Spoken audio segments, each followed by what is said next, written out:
Assalamualaikum warahmatullahi wabarakatuh. Perkenalkan, nama saya Agus Sutikno dari kelas 12 MIPA 3. Di sini saya akan bercerita sedikit mengenai peristiwa Gerakan 30 September oleh PKI.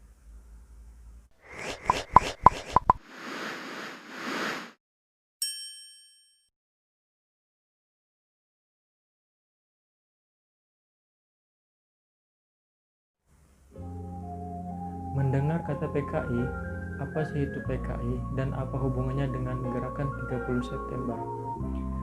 Jadi, PKI adalah partai politik berideologi komunis terbesar non-penguasa di dunia setelah Uni Soviet dan Tiongkok. PKI sendiri berdiri di Indonesia pada 22 September 1924 yang dipimpin oleh DN Aidit. Latar belakang dari aksi G30 SPKI ialah PKI ingin mengubah ideologi Pancasila menjadi ideologi komunis. Dengan demokrasi yang dianut Indonesia saat itu adalah demokrasi terpimpin, membuat PKI semakin kuat dan mencapai puncak kekuatannya pada tanggal 30 September 1965. Sebelum melaksanakan aksinya, PKI menarik perhatian rakyat untuk mendapatkan dukungan, yaitu antara lain membagikan tanah kepada para petani, menanamkan ideologi komunis kepada anggota Angkatan Bersenjata Republik Indonesia atau disingkat ABRI, menghancurkan lawan politiknya, mempersenjatai para buruh tani, melatih 3.000 pemuda rakyat dan gerwani di Lubang Buaya. PKI juga menyebarkan isu adanya Dewan Jenderal yang akan melakukan kudeta, tetapi TNI AD Jenderal Ahmad Yani menolak tuduhan tersebut dan balik menuduh PKI lah yang mau merebut kekuasaan. PKI juga menyodorkan dokumen Gilchrist yang ditandatangani oleh Duta Besar Inggris di Indonesia. Isi dokumen tersebut ialah adanya isyarat operasi dari pihak Inggris. Karena hubungan kurang baik dengan TNI, PKI akhirnya bertindak.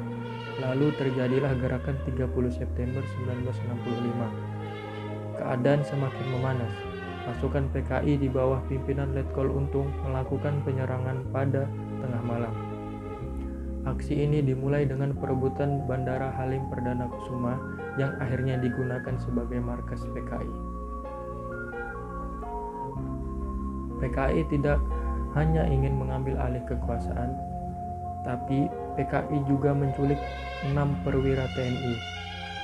3 dari 6 dibunuh di kediamannya, lalu dibawa dan jasadnya dimasukkan ke dalam sumur Lubang Buaya.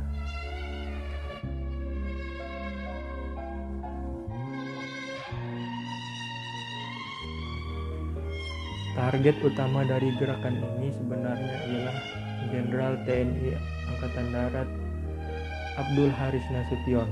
Namun, Abdul Haris Nasution berhasil selamat dari aksi penculikan ini.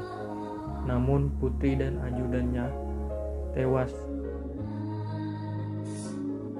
Berikut adalah 6 jenderal yang menjadi korban kudeta PKI. Yang pertama, Lejen Ahmad Yani. Yang kedua, Maijen Suprapto. Yang ketiga, Maijen Haryono. Yang keempat, Maijen S. Parman. Yang kelima, Brigjen Panjaitan. Yang keenam, Brigjen Sutoyo. Dan yang ketujuh adalah Letu Pierre Tendean. Setelah mengetahui bahwa aksi tersebut dilakukan oleh PKI, Maijen Soeharto selaku Pangkostrat membentuk operasi penumpasan yang dipimpin oleh Kolonel Sarwo Edi Wibowo. Operasi ini membuahkan hasil. Pimpinan serta pendukung PKI berhasil ditangkap dan G30 SPKI pun berhasil ditumpaskan.